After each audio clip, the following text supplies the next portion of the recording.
can count on. Channel 3 Eyewitness News at 6.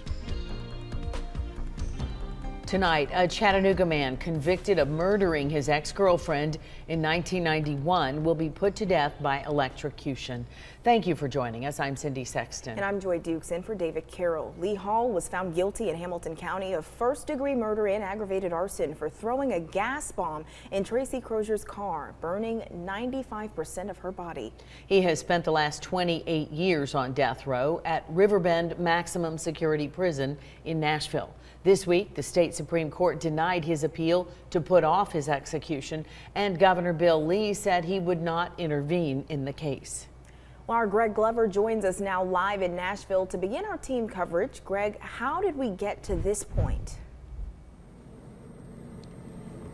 Joy, Cindy, the last nearly 3 decades have led to this moment. Lee Hall was originally sentenced to die in 1998, but that execution was delayed. Then again in 2016, he was granted a stay due to legal issues concerning the drugs needed for a lethal injection.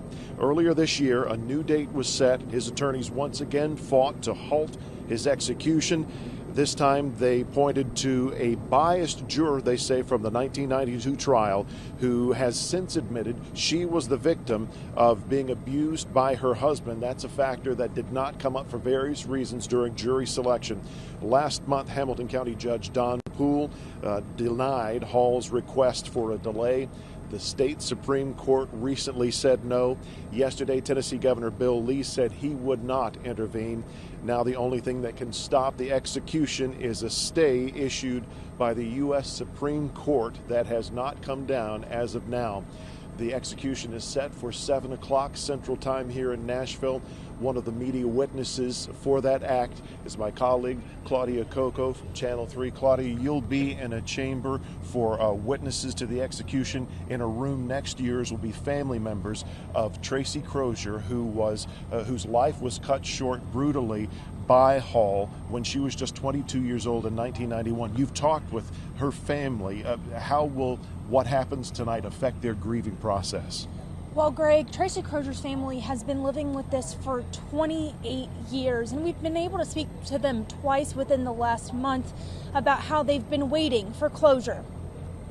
In 1991, Lee Hall killed his estranged girlfriend, Tracy Crozier. Busted her window out, took the keys, doused her with gasoline, and then threw a Molotov cocktail on her that he had made up the road. The details of Crozier's death are still fresh in her sister Stacy Wooten's mind. A neighbor up the street got her out and rolled her, put her out, but her skin was falling off.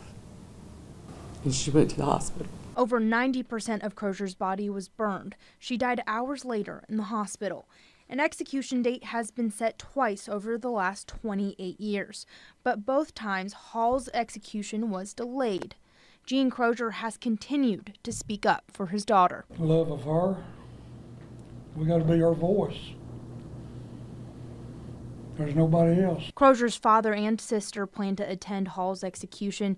They both say they need this day to move on. Him being executed and me getting to sit there and watch him be executed because I had to watch my sister die. I contacted Lee Hall's attorneys to get in touch with Hall's family.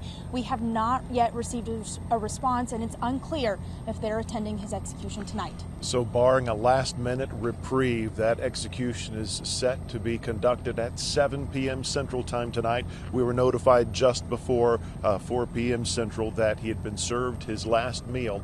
Following the execution this evening, the witnesses will give their statements as to what they saw, Claudia among them. We will stream that live on the WRCB Facebook page. And again, we'll have a new report live from here in Nashville on Eyewitness News at 11 tonight. For Claudia Coco, I'm Greg Glover from the Riverbend Maximum Security Institution in Nashville, Channel 3 Eyewitness News.